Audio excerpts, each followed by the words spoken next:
Okay, guys, so I have the flu and I probably will not be back till Friday, maybe even Monday.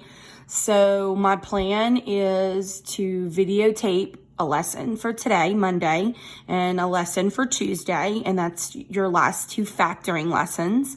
And then on Wednesday and Thursday, you will be doing an activity to review factoring and just practice. Tutoring will be run by Mr. Bowman on Wednesday and Thursday, and you will practice factoring more. And then Friday, hopefully I'll be back and you'll take a quiz on factoring and we'll review. Do not panic if you're having trouble. I'm not going to let you fail it. We're going to come back in when I get back and we're going to keep on working on factoring, okay? You will not have a bell ringer this week. You will just work on factoring. So today's lesson for Monday, I need you to go to lesson 3 in module 4. That's the skinny book. All I have in front of me is the teacher lesson. So you're going to have to pay attention to the video to see what I'm describing to you.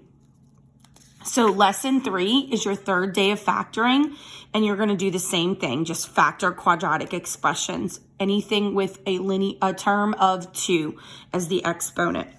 So the first problem that they give you in the opening exercise is just basically showing you how you can split up the factors to get a polynomial expression. Since I am not there, I'm not going to take you through all these models. We are just going to use the criteria that is on the board currently for you and work the problems. So I want you to go to exercise 1 through 6. It's in your book and it's labeled exercises. And the very first problem is 3x squared minus 2x minus 8. So we're going to use the same criteria that we used on Friday, and that's on the board, to step out how we can factor these type of polynomials that do not have a 1 as the leading coefficient. So what this means is now you're just going to have to use guess and check, or what we call unpack, to figure out the first term and the last term, how they can multiply together to give you the middle term. So this might take a few guesses. You might not be able to do it the first time, but I want you to try the best that you can. So I'm going to model the first one so you can see my thinking. So the first thing I'm going to do is I'm going to draw some blank lines, blank parentheses like we've done.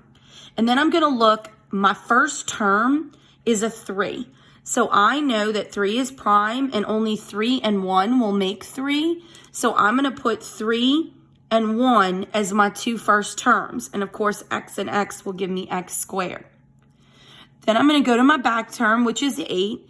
And that gives me 8 and 1, 4 and 2 are my possible combinations.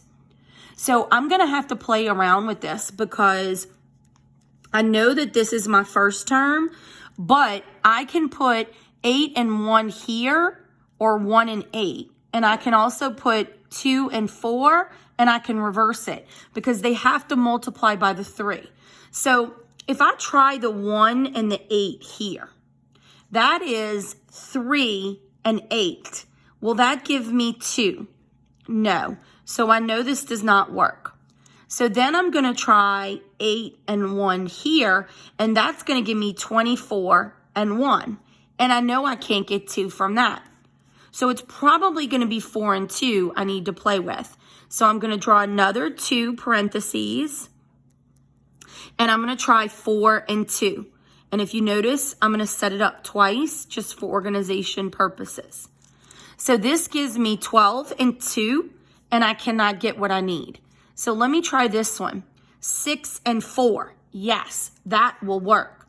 So I am going to know, okay, I have 6 here and 4 here. To get a negative 2, the 6 will have to be negative and the 4 will have to be positive. And so then I check it, which gives me negative 8. And so that works as I factored it. So let's do number 2 as also a model, and then you're going to practice this. There's no different instructions. It's just you practicing with all the numbers to get the right combination. So I'm going to start off by drawing my blank parentheses, and I've got 3x squared and 8. So my first term again is going to be 3x and x to give me 3x squared. And then the 8, again, is going to be 4 and 2, or 8 and 1. And my middle term needs to be a 10. So I'm going to practice with that 8 and 1. And so that gives me 3 and 8, and that doesn't equal 8, 9, 10, 11. So I know that the 8 and 1 is probably not a good one. So I'm going to go back to my 3 and 4. And I'm going to try 4 and 2